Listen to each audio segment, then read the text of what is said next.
We know that children with learning disabilities like dyslexia have incredible strengths. But when it comes to learning to read, write, and spell, they need additional tools and support. That's why I'm excited to share a new virtual tutoring app designed to make effective literacy education engaging and accessible for kids in 1st through 4th grades. Mighty Doodle, built around the Orton Gillingham tutoring method, uses handwriting, recognition, voice feedback, and gamified lessons to keep kids motivated to practice reading and spelling every day. What I appreciate most about Mighty Doodle is its multi-sensory approach. The app incorporates sight, touch, sound, and even movement to help children build literacy skills in a way that just really resonates with them.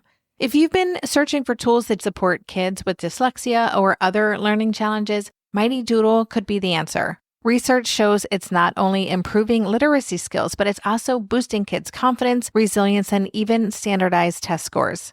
Download Mighty Doodle on the App Store today and start your free 7-day trial. Subscriptions are available for $14.95 a month or $149 per year, and every annual subscription purchase helps support their mission of literacy equity. This program is designed exclusively for iPads. Don't wait. Give your child the tools they need to succeed by subscribing to Mighty Doodle today. Visit mighttydoodle.com for more information or download the app directly from the Apple App Store.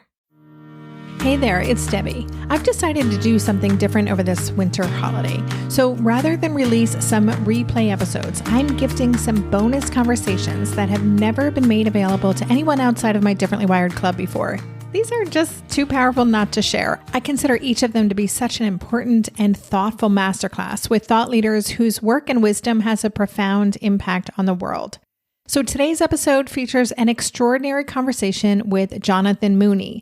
He's a nationally recognized advocate and author of The Short Bus, Learning Outside the Lines, and Normal Sucks. He's also been on this show before, but last year, my Differently Wired Club community read Normal Sucks together, and this author visit quickly became one of my favorite discussions. In this intimate and thought-provoking exchange, Jonathan dives deep into the neurodiversity movement, exploring its essential role in the human experience. He generously shares insights on scaling neurodiversity advocacy, the impact of universal design in K-12 education, intergenerational trauma in neurodivergent families, and much more. It's all wrapped up in inspiring, soul-filling tangents that are sure to energize you. Jonathan Mooney's work has been featured in the New York Times, the Los Angeles Times, the Chicago Tribune, USA Today, HBO, NPR, New York Magazine, and many more. A nationally recognized advocate for neurological and physical diversity, Jonathan has been speaking across the nation about neurological and physical diversity for 2 decades, inspiring those who live with differences and calling for change.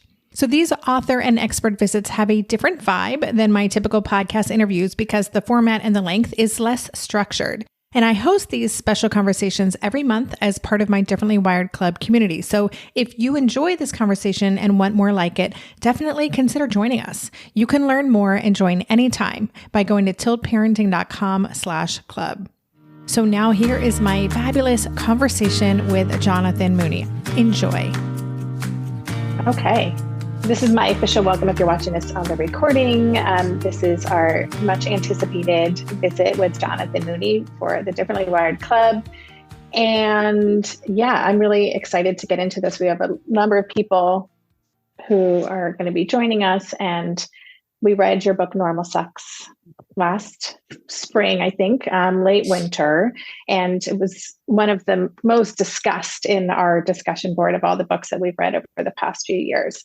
I just want to encourage you guys too. I'm going to spotlight Jonathan in a minute, but I know when I'm guest visiting other groups, I like seeing faces. So if you are in a place where you can share, turn on your camera. No pressure, but I'm just throwing that out there.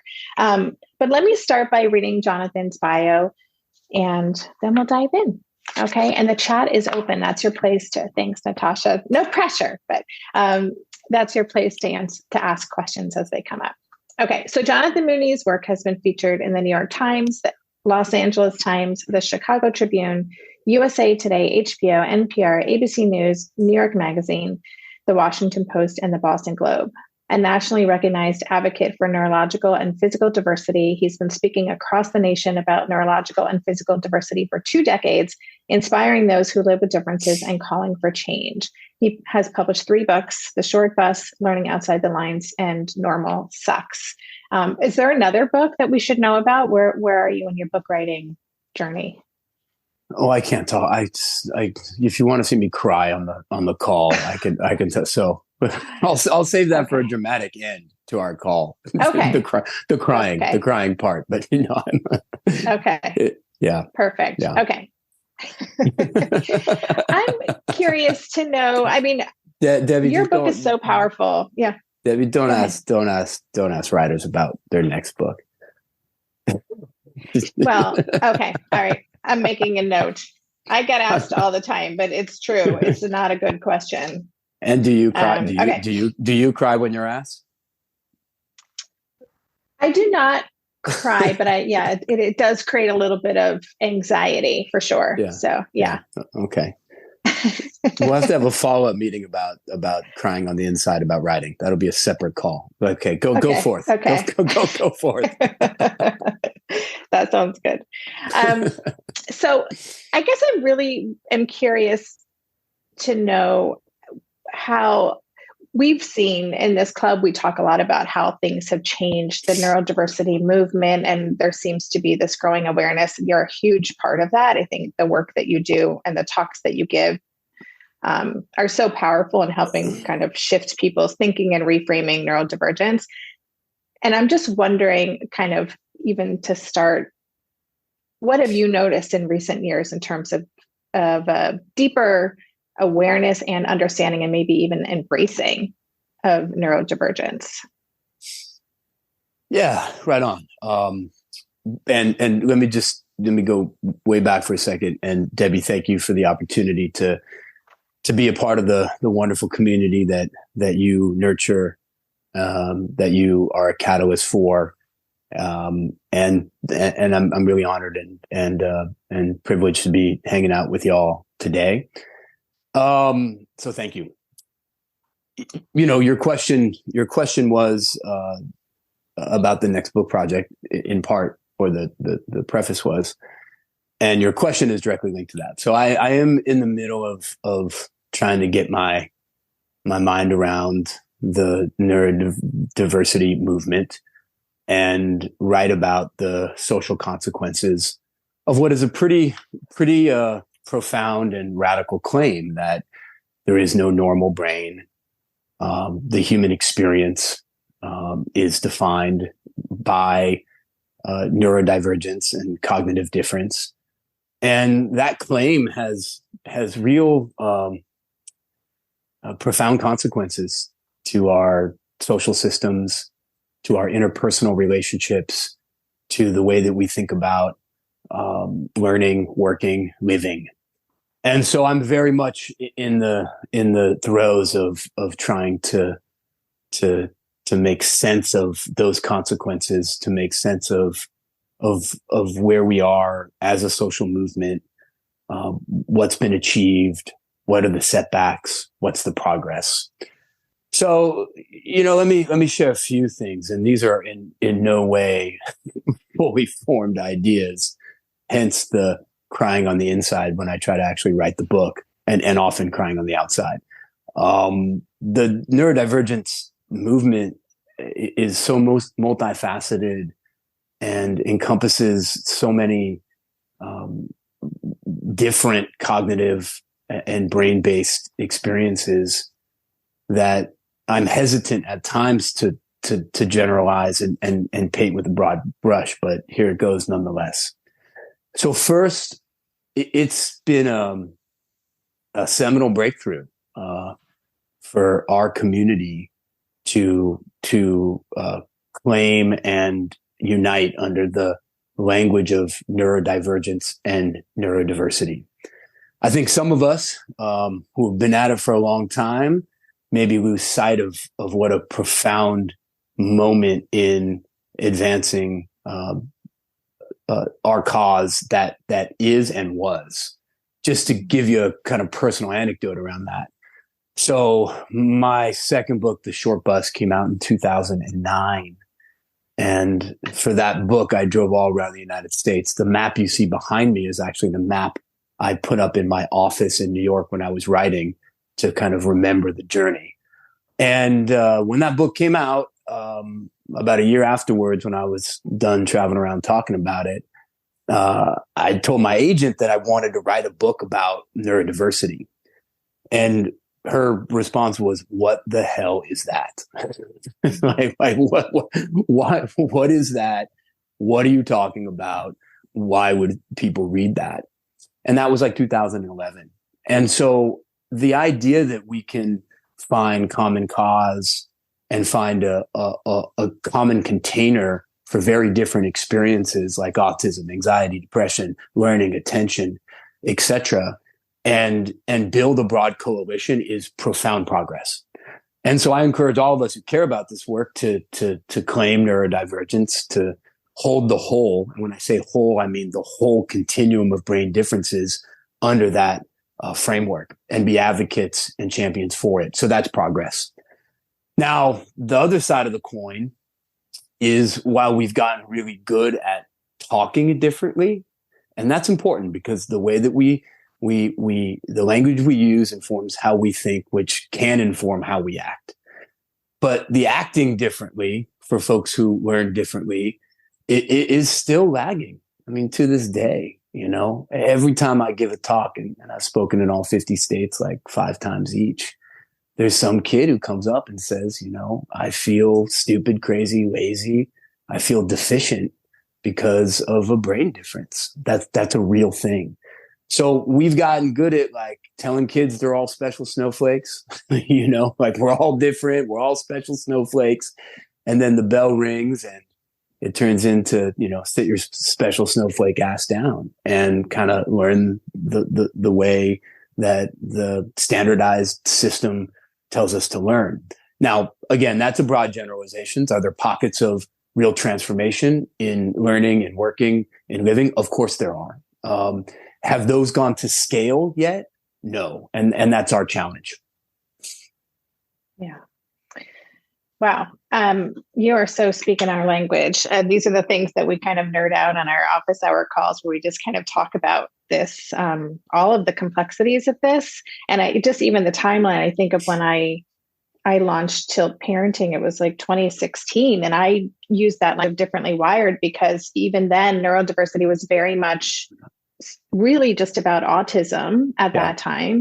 And it's just been fascinating to see. And also the number of adults, many in our community here, who have, self-identified or gotten medical diagnoses of different types of neurodivergences. I'm curious to know if you hear from a lot of adults who have discovered their own, or really leaned into their own neurodivergent identity as a 30, 40, or 50-year-old. Yeah, that's a phenomenon that I'm experiencing in my own personal life with kind of, I was like, dude, I know you're neurodivergent. I know it. I just like, wait till your kid gets into like 3rd grade and you start going down this road, and we're going to have a heart to heart. And so there's been a lot of that in my own parenting community. I got 3 kids, as those who read Normal Sucks know. So there's a lot of that on the anecdotal level. There's a lot of that on the out there in the world level, hearing it. And then another point of real progress, and something I'm really optimistic about. Then there's the conversation of neurodivergence in the workplace, which is being driven by the demographic, Debbie, that you astutely articulated. Folks who are coming into this identity space in their 20s, 30s, 40s, even 50s, and coming to not just the identity space of it, but the advocacy space of it, to look around their place of work and say to themselves, and then say to others, hey, this wasn't designed for me. This wasn't designed for my brain. And I'm struggling with employment, which is an all too common phenomena, as I'm sure y'all have talked about. Unemployment, underemployment for the neurodivergent is a national crisis, and discrimination in the workplace because of brain differences is endemic in our private sector, public sector places of work. And so there's a whole movement of folks who are out there advancing the conversation of not just learning differently, living differently, but working differently. And there's a whole emerging movement. This is a kind of step forward, maybe half step back. Who knows? Some days a full step back. That is leveraging DEI constructs and integrating neurodivergence within those DEI constructs to build inclusion, to build working environments that don't just work for some brains, but work for all brains, and ultimately benefit the bottom line or the mission of the venture or business that these folks are employed by. You know, it's not an either or; it's really an and both. And so I'm optimistic and inspired by that trend. Mm-hmm. Yeah, same. I want to just put out for everyone here on the call, the chat is open, and please, if you have something to add, something that comes up, Cynthia just shared something. Those changes tend to ultimately benefit all workers. Yeah, not just neurodivergent workers. So true. If you have questions for Jonathan that come up, just pop them in there and we'll make sure that we get to them. Just one more thing on this, something we've talked a lot about, and I've interviewed a lot of psychotherapists and people who are working in the therapy space to support neurodivergent individuals. This language of neurodivergent affirming is almost being co-opted and watered down, and that a lot of people are claiming to be neurodivergent affirming without actually even recognizing or truly understanding what that means. I'm just curious if you have thoughts on that or if you've seen that as well. Yeah, I don't think people have any idea what they're talking about when they say that word. It often in medical or medicalized settings in which I encompass not all but some therapeutic settings, psychiatric relationships, and that whole continuum of helping professions. And again, that's not a malicious thing on the part of the folks who are using that language, aspiring to be that. I believe they are. And the reason I say I don't think people have an authentic or deep understanding of what that means is that the whole discipline of the helping professions, the discipline of sort of brain experts, has not done the real deep work to extricate the profession and the knowledge that the profession is based on from deeply held ableist beliefs, deficit model approaches, and pathologizing of human difference. I mean, that is decades of institutionalized textbooks and classes and lectures and studies designed to affirm or based on the notion of the normal brain, et cetera, et cetera, et cetera. And it's only in the last decade, maybe 2 decades, on the fringes of mainstream science that discourse has been challenged. And so I want to start with really having people dig deep and understand the own inherited set of constructs around brain differences are deficiencies. Like that's where we have to start. We have to start with understanding that history. We have to understand that wasn't like preordained to be, meaning there was another path for the knowledge power, which is a Foucaultian term, of psychiatry, psychology. There were also other tributaries at the time that we're trying to go a different direction, that we're cut off by the American Psychological Association, et cetera, et cetera. And we got to understand that history before we can start to really authentically be neurodivergent, affirming, again, not just in like being able to say that, but being able to do that with a set of practices that are thoughtful and intentional. And the risk that we run by, not doing the sort of sequence of, think different, talk different, do different. Those are sequences, right? Like those all take time. It's hard to think different. It is. It's hard to challenge the DSM, which is something that looms in the conversation around brain differences large. It's hard to do that. So if we don't take time to do that, then we just appropriate the language, we spit it out, and it's watered down. And worse than watered down is it's easily discreditable, and then it sets this whole path that we're on back. We'll be right back after this quick break. So here we are in that season of the year. Shorter days, colder weather, and of course, all the illnesses and effects of dry winter air. But I've learned that keeping indoor humidity at 40 to 60% can help relieve symptoms like stuffy noses, dry skin, and chapped lips. So this year, I'm tackling the dry air, congestion, and the rest of it with Vicks humidifiers plus VapoSteam and VapoPads throughout the winter months. The only humidifier brand that combines a cough suppressant, menthol vapors, and hydrating mists. I gotta say, Vicks VapoPads totally take me back to my childhood, in a good way. There's something so comforting and calming about the scent of Vicks menthol. And it's not just about soothing dry skin and nasal congestion. If you've got a cough, Vicks VapoSteam with camphor delivers therapeutic mist throughout the night for lasting relief. I haven't used a humidifier since I was a little girl. Back then, I remember having this massive machine in the corner of our dining room, so I wasn't sure what to expect.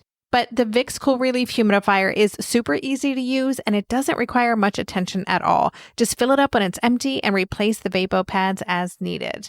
Find the Vicks Cool Relief along with VapoSteam and a variety of VapoPads on Amazon. There's a special offer on Amazon on the Vicks Cool Relief Humidifier where you can get 20% off your purchase.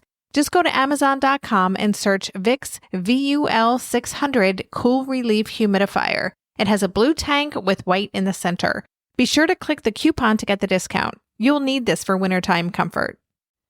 Hey, it's Debbie. I absolutely love making this show and sharing conversations about how we can better support our amazing neurodivergent kids. I also like to keep it real. Raising complex kids can be messy, lonely, and just plain hard. Even when we think we've got it figured out, something new can send us spiraling back into overwhelm. That's why more than 5 years ago, I created the Differently Wired Club. It was the very first membership community of its kind, a space designed specifically for parents raising neurodivergent kids to come together for hope, support, and strategies that truly work. Over the years, many other communities have popped up, but I'm just going to say it. The Differently Wired Club is still unlike any other online community you'll find. Why? Because it is built around connection. I go live in the club 4 to 5 times a month to answer questions, share insights, and dig into what matters most to you. I have to say that new members are always a little surprised when they join an office hours call and find themselves hanging out with me and a small group of parents. But yes, I am in there because this is my passion, and being in community with you is exactly why I created the club. There is so much more to the club, including a packed vault of masterclasses and themed deep dives, plus monthly calls with experts, but I'll stop there for now. And I'll leave you with this. No matter your child's age or profile, if you are feeling depleted, overwhelmed, and out of strategies in your parenting life, the Differently Wired Club can help you reset, refocus, and start seeing positive shifts for your family. Learn more and sign up at tiltparenting.com/club. That's tiltparenting.com/club. So I want to touch upon some of the things that came up in our discussion about this in our club. There are a lot of people talked about this idea of the hierarchy that you talk about. Someone said my aha moment this time around, you have people read your book multiple times, was in chapter 8. the section where you're talking about the strengths that come with neurodivergence, but then you flip it to recognize that these are just ways of creating a different hierarchy, and they're still kind of using this normal as a foundation or as a unit of measure. And some parents jumped in that brings up complicated feelings about this superpower language. Just could you speak to that in terms of the parents? I think parents, and I'm sure you hear this when you speak, it's confusing to know how to support, we want our kids to embrace their neurodivergence. A lot of parents use that superpower strengths-based message. Like, how do we kind of navigate that without reinforcing those hierarchies? And look, in the thing that y'all should know about Normal Sucks, which was interesting, is and then I'll answer the question, I promise. After this 20-minute tangent, but it won't be 20. It won't be 20 minutes. Is I had sold a totally different book to Henry Holt. Nonfiction books, you kind of come up with the idea, you sell it, and then you figure out what the hell you're going to write. And often you write what you sold. That's cool. My other two books I did. This one I did not. And the book was very much my first experience with what other writers have talked about to me, which I never got, was look, I just had this thing in my head, and I just wrote down what was in my head as a medium, there was not a lot of intentionality. And you hear that a lot about fiction writers. You don't hear that as much about nonfiction writers. So this book was I got up in the morning. I'm I'm going to work on this outline that I'd sold. Well, that's not working. And then I got up, and it was I remember Dear Sons, that just was in my mind at 4:30 in the morning. So I'm okay, I'm going to see where this thing goes. And it was off the map, where the short bus had a map. You can literally see it behind you. This was off the map. And so I say that to say that a lot of things that were surfaced and sort of explored, and I did want this project to be less didactic, not like a manifesto-y program deal. It does have components of that for sure, the polemical part, but I wanted it to be a little bit more cyclical and turn on itself a little bit, or it wanted to be that. And that's how it came out. So I only give that preface to say that, that section of the book surprised the hell out of me. Meaning I was all about, I speak all the time about challenging the deficit model, strength-based model.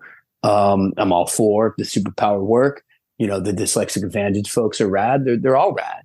And yet in the wrestling with the DNA, beating heart of at least the moment I was on with this book, the issue that had to be confronted was the idea that if we're challenging a hierarchy of humans that normality really set in motion and structured, how can we free ourselves from that by just appropriating or aping the terms of normality, even if they're kind of turned to our advantage? And that had to be wrestled with. And so I'm still wrestling with it to this day. But let me give you some non sort of book experience and more sort of intellectualizing post-book experience. And both, and both. I think we're so much in this either or cognitive mindset as a world now, beyond our issues that we're talking about here. Our brains now are wired for either or. And I think we have to cultivate an and both on this issue for sure. And the and both is true. If you look at the science of brain differences, there's a constellation of strengths, gifts, and talents that are because, not despite, the brain difference. And we don't got to go over all that stuff. You all know it. You probably know it better than I do nowadays. And then the flip side is that we have to be striving for a broader definition of human worth other than our ability to approximate able-bodiedness and able-mindedness. And this, I think, is the most sort of next horizon of profound critique to the way we've organized society that the neurodivergence and disability rights movement poses. You know, there's a notion that disability, neurodivergence has been discredited because it's not productive in a capitalist society or modality. And that we've ascribed value to human beings by our ability to contribute to an economic system. Now that has evolutionary roots, right? Like if you look at the evolutionary biology or evolutionary psychology, human beings have acquired value by their ability to contribute to the tribes or groups that they're a part of, or in the hunter-gatherer society, their small band. And so that's a piece that's encoded in some respect, but disability and neurodivergence is a rejection of that. The movement is, and it's moving away from the idea that, like, oh, the autism is rad because it helps Microsoft, you know, like, which is kind of the thing I've said before, you know. So I'm not throwing anybody under the bus on that, you know, by any means. I've been there. I'm trying to wrestle with the consequences and the logic of even my own claims. And so autism is rad not because it helps Microsoft. Like, that's not why it's rad. And it's challenging. And is it rad? That's a debate too. But what it is essential. So I think those are different distinctions, right? The notion that neurodivergence is valuable to the world is true. But what is truer, if that's even a word, is that it's essential to the human experience. And it has value, and maybe the more important word is meaning, beyond the pragmatic contributions it can make to the system, the hunter-gatherer band, the city-state, the nation, everything in between. Mm-hmm. That's the next horizon here. And that's a real ethical claim, you know. And if you look at, like, disability rights, disability philosophers, the scholarship around that, which predates neurodivergence, and in some ways, meaning the scholarship does, not the experience, and also encompasses neurodivergence, but sometimes reluctantly and sometimes tangentially. But if you look at the disability scholarship, there's this notion of sort of embodied epistemology, which is the idea that you know the world in a fundamentally different way as a result of your embodied experience. And that as a result of being minority bodies, disabled bodies, even though they're a majority minority because we're all temporarily able bodies, there's knowledge that comes about living, about life, about ethics, about morality from that embodied experience that isn't valuable in the transactional sense or the sense that's going to get you into Brown, but is valuable and meaningful to building a fuller picture and experience of what it means to be human. That was 20 minutes, so that was a great call. No, it was very good. Thanks for this. This was fun. I just so enjoy listening to you because, again, these are the things. We're your people. We like getting into this stuff, and it's just so refreshing and inspiring to hear from you on these things. I want to go to, there's a couple of questions in the chat. Laura asks, what do you think needs to happen to bring the positive work and activities that are happening around neurodiversity to scale? What can we as advocates do to impact this effort and expand the scale of the great work happening? Yeah.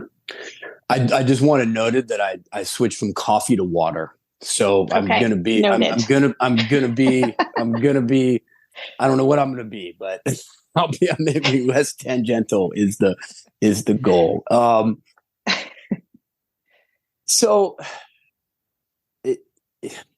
let me make a real concrete example of a broader point that I think is a real chance for our work at scale.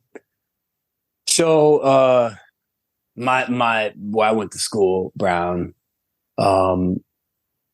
like 8 years ago, maybe 5 years ago, did this like massive diversity audit. You know, I think that they spent millions of dollars on it. And, they wanted to figure out the gaps in where they were doing right or wrong by in the mission of building an inclusive and diverse community on campus. And subsequently, they had a whole bunch of dough that was going to go to remedying or remediating the gaps that came from the report. And you all know where this is going. When the report came out, how many times do y'all think the word disability or neurodivergence was mentioned in the report? Yeah. 0. I looked at post George Floyd 2021, 2022, even into 2023, the diversity statements of about 100 Fortune 500 companies. How many times was diversity or neurodivergence mentioned? 0.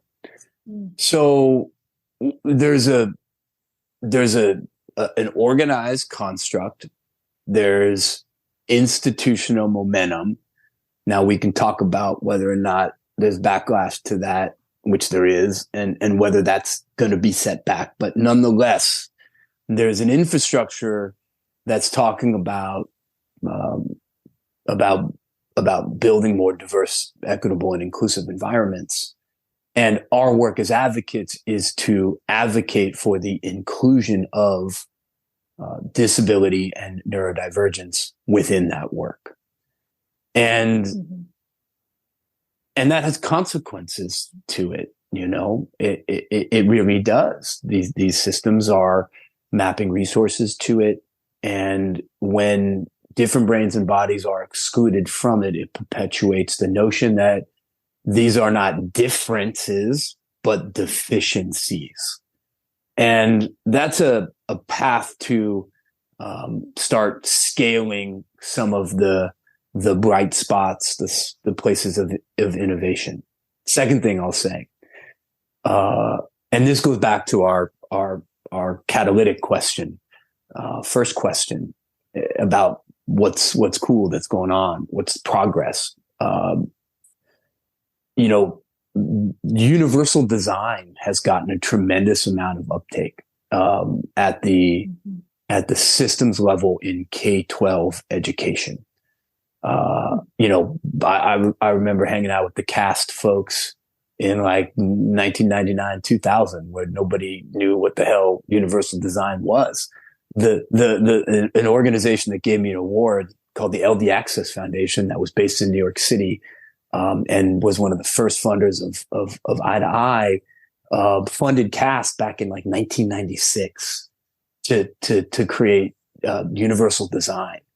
And now there are districts around the country. At last count, there were upwards of almost 1,500 to 2,000 districts that were doing some version of universal design.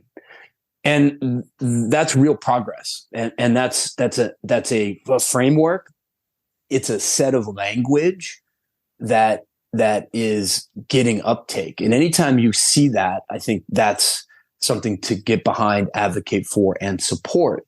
And I think the real insight of universal design, there are many, but it goes back to the comment in the chat as we were talking about the universal benefits of neurodivergent policies in the workforce. It's for the dyslexic, it's for the person on the autistic continuum and everything in between, but it's also just the right way to build a place of work. And so this idea that this is a lift all boats, to use a tired cliche, is true with universal design. So those are two scalable conduits that are scaling in real time right now, in which we as a neurodivergent activism community who care about this issue should be supporting, amplifying, contributing to, and advancing in any way we can. Yeah, that's very cool. I'm happy to hear that. I did an episode about universal design learning maybe 2 years ago, and but I haven't kind of kept my eye on where it is and how it's progressing or being embraced by schools. So that's really cool to hear. I also want to just say you're getting a lot of support for the tangents in the chat. Oh, okay. Right. Okay. People are appreciating them. Yeah, it's all good. Again, we're your people not, here. But this is the thing. They're not tangents. They're all knit together. Okay, this is what I try to tell my kids. Can you find the single thread in the ball of twine? That's the question. And I can find it. Yeah, that's great. I love it. Or not. There's another question. Another question here I want to get to. I love how your book talks about your father and your children. I spend so much time thinking about neurodiversity through generations, how our past relatives were unsupported and what that leads to. I mean, same, Danielle, same. I'm wondering if you might share more about your thoughts about neurodiversity through generations. We'll be right back after this quick break. Yeah, it's talk about a writing experience that kind of just came out of nowhere. There was no intention to talk about my father, and at the same time, not a narrative frame to make sense of my father that I had been sort of using in the integration or the sense making of him in my life. And so those things all kind of like collided in real time. And, that last kind of moment with him in going for that walk, watching him park the car, bang the car, and all that stuff. That was written, probably the only thing that I've ever written in my life that was written in one take, with the caveat of significant correction to the spelling, but with no editing. And that's the last time I saw my dad. That piece that we read. And this goes back to this question in part, and here I'm talking very specifically about my father, not generational trauma, which I will talk about in a minute. It goes back to this, like, are our encounters with brain differences, are our brain differences valuable because they get us something, they contribute something, or do they challenge us to be deeper humans? Because my father does not have a good end to his story. If your end of the story is what our American dream end usually is, money, success, etc. But his contribution to me and to my humanity is essential and meaningful. So this is a historical arc.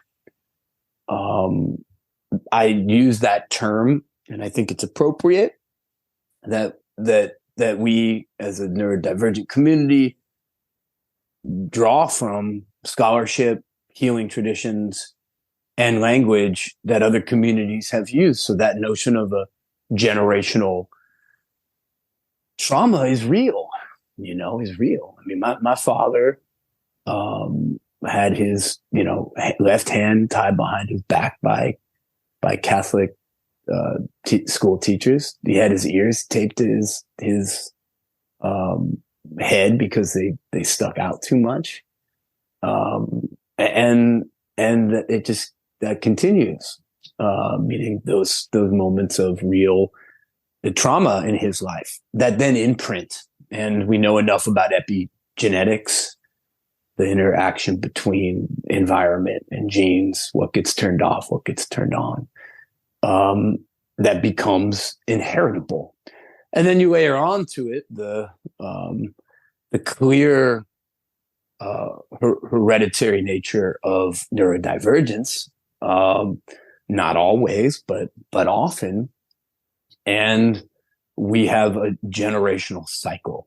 And so there's knowledge out there in other healing traditions and other communities that have been marginalized that we kind of newer to this conversation of healing in the historical arc of marginalized communities should be drawing from and learning from. And I think one of the most important learnings that we should extrapolate and apply is where I started my answer. And that's the question of what frame do we use to make sense of those other people in our history or our present life? Do we make sense through a sort of moralistic frame? That's certainly the frame that I used for a long time from my father. He was a fuck up. He was a bad father, literally those words. And then my growth in forget the book. I mean, the book is cool and whatnot, but my growth as a human was to reject that narrative frame and to apply a different one. Now, that different frame raises challenges too. And the challenges are, where does one have individual responsibility for their behavior? Where does the line between neurodivergent and agency begin and end? Where did it begin and end with my father? Where's the line between neurodivergence and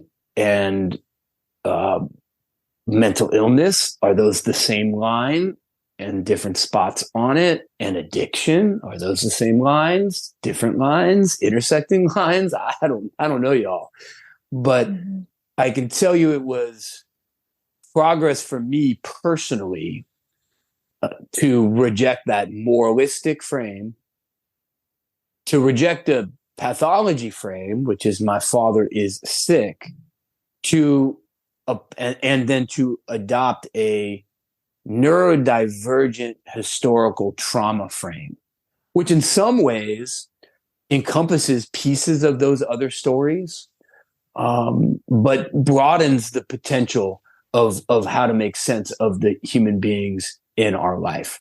And that was my personal reckoning with neurodivergence through the generation. Mm-hmm. Thank you so much for sharing that. There's so much that I know just hearing you say that, a lot of that resonated with me for different reasons. And it makes me wonder, and this is something that came up in our online conversation too, just about, and I don't, whatever you're comfortable sharing, but in terms of you as a father now to kids, like how does it impact how you show up for them, even when it comes to navigating the school system or advocating for them, and the transition that you've been through in terms of your own identity development and understanding that you write about in the book?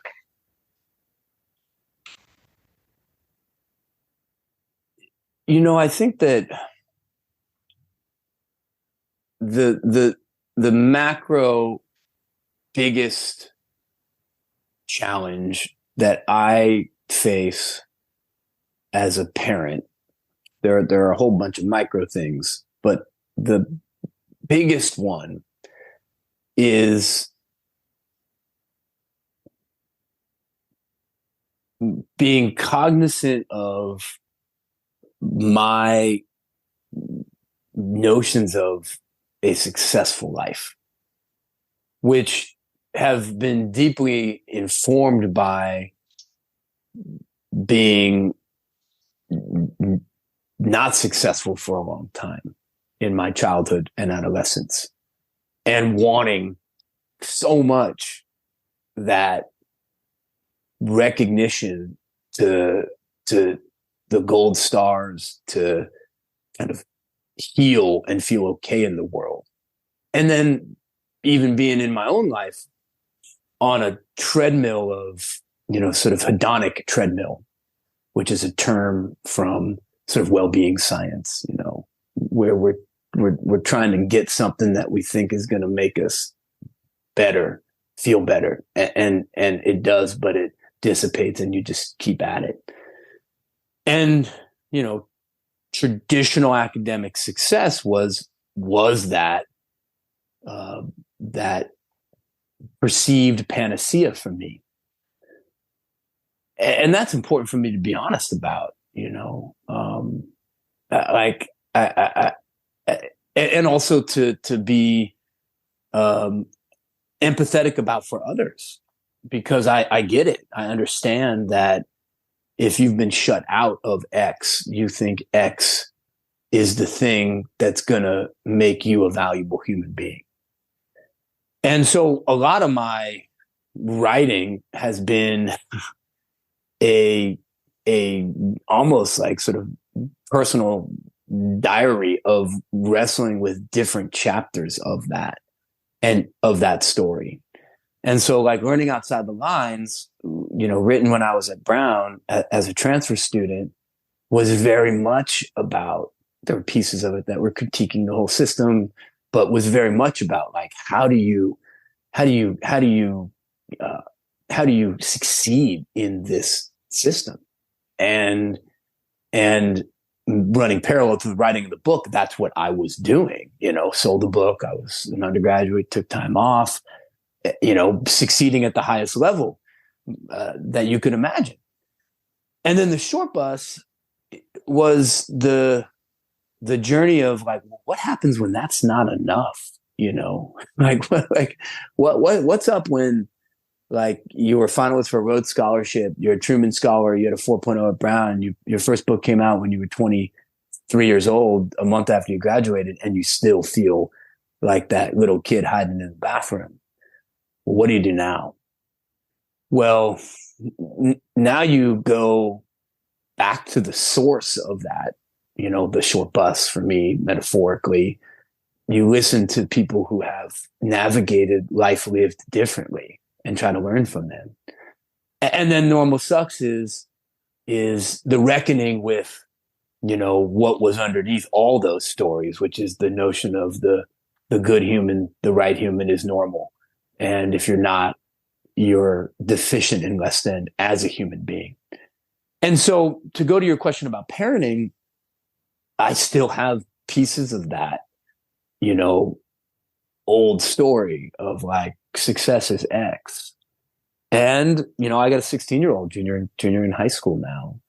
And, we're in the midst of that social pressure, which still exists. And it's not just social, it's also internal expectations about what constitutes a meaningful life and what paths are on the path and what aren't on the path. And I struggle with today, have we nurtured a broad enough definition of a meaningful life? Have I practiced what I've preached to others as it pertains to pointing forward to adulthood for my kids? And I don't know the answer to that. I don't know. I'm not sure. And I can take out my personal hat, which is harder to put on because you actually have to be navigating the world with real choices every day, and put on an advocate polemical hat and say, look, I think we're at a moment where the paths are opening up and the notions of what is a meaningful life are changing quickly underneath our feet. And there's different paths to that. But then when you're back in the middle of it, and you're a kid like me inside still a little bit, who was like, yeah, you're valuable because you did what they said you couldn't do. Like, that's why you're valuable. That's why people come to your talks, dude. Like, when they come to hear you tell that story, man. Right. So that's the thing. And so I struggle with that tremendously. I'm being a bad public speaker here, where I don't have like a little bow to put on this at the end. Like, I don't got like the nugget for the end of the TED talk about how I changed it, but that's just not true. And so what's true right now is the struggle as a parent to know that one's value isn't in traditional metrics of success. My children's value isn't in that, but not knowing, and sometimes not having the courage to go all the way with that conviction. Yeah. Yeah. As the parent of a kid who's trying to figure out plans for post-grad, it's a whiplash for me. It's within one day, I can be completely at peace and see it and feel it. And yes, this is all that matters. So, but I have to keep bringing myself back there because it's really complex when the stakes feel very high and it's very personal. I want to keep an eye on the time. I think we have time for one more question. And so going through the ones that came in advance, I just want to say, I don't have time to read all the praise. People are so grateful that you wrote this book. They loved your voice and the frankness and humor. I'm sure you hear this stuff all the time. I loved listening to your book because it just made me laugh so much hearing your voice read it. And so this person said, what's sticking with me is that to appear normal affords a level of perceived safety. This makes absolute sense given the history of how people with brain and body differences have been historically treated. I was told not to have my child evaluated because those labels and records stay with them forever. This is very clearly rooted in a fear of being different and concern for the safety of those with differences given our cultural history. And so this parent wants to know if you have any recommended follow-up reading or any thoughts on helping our kids get more comfortable with being different, besides gifting them your book, which I know many of our parents of teens have done. But any thoughts on that? Yeah. Well, I want to celebrate the insight and the thoughtfulness behind the question. And I'm sure that the thoughtfulness of that question is just the tip of the iceberg of what a thoughtful and intentional community you all are together and are for each other. And I'm going to answer the question, but I just want to say that this matters. You all connecting in this way matters. Debbie, you matter. And it is in this nuanced conversation that the true profound societal impacts of neurodivergence can come to fruition, because there is a reductivism at times, And anything that goes to scale in some ways becomes simplified. I get that. But the core of neurodivergence is an insight into how complicated the reality is, or should be, the reality of learning, working, living, relating to each other should be, when we take seriously the notion that brain differences are essential to the human experience. And so it's only in intentional, nuanced spaces like this that core ethical, moral, social insight of the neurodivergent revolution can come to full fruition. So thank you for that. Now I forgot your question, so no, I'm kidding.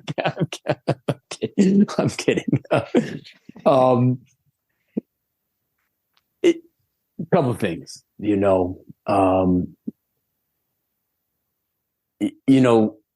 have this threads back in our tangled ball of twine to the comment about what can scale, in the neurodiversity conversation movement.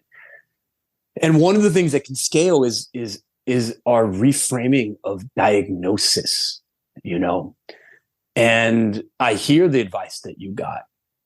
It's advice that at times I have given, because the reality of the situation at times, of the reality currently facing us, is that this can call somebody out.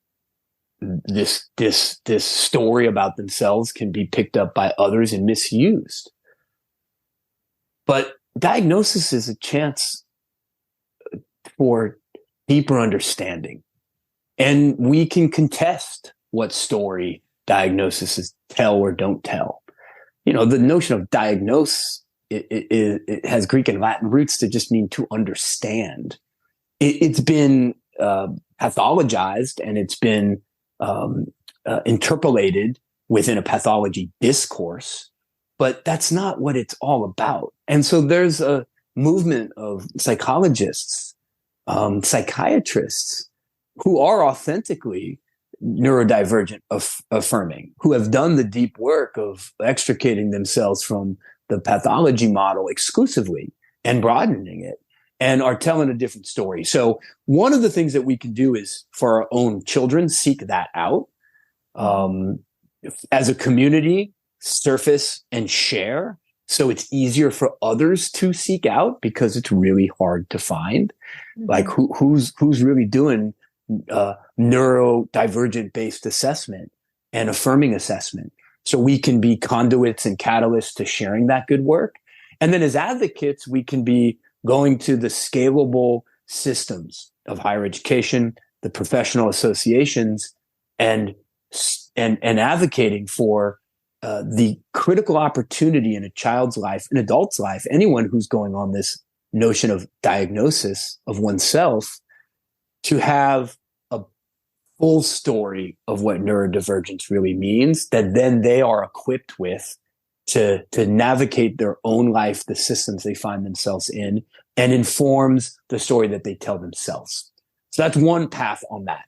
The other path I want to say, and it's a good one for us to end on, because it's affirming of my prefatory comment about this community, is we got to find community for the neurodivergent. I tell this story all the time. It's an important story for me to retell. I had a plan for suicide when I was 12 years old. I was the stupid, crazy, lazy kid. I was not different. I was deficient, and not just deficient, but less than as a human being, cold from the human circle. And I had no hope for my future. And my mom was worried about me. Yeah, duh. And she didn't know what to do. And she, by chance, and I really can't even imagine if the universe hadn't opened up this way. By chance, she was told about a interview on TV with a guy who went to Yale Law School. And she made me watch it because this guy who went to Yale Law School couldn't read a word, couldn't read, was dyslexic. And his mother read every one of his books to him. His mom did. I mean, do you have any idea the profound transformation in my sense of my future in that moment?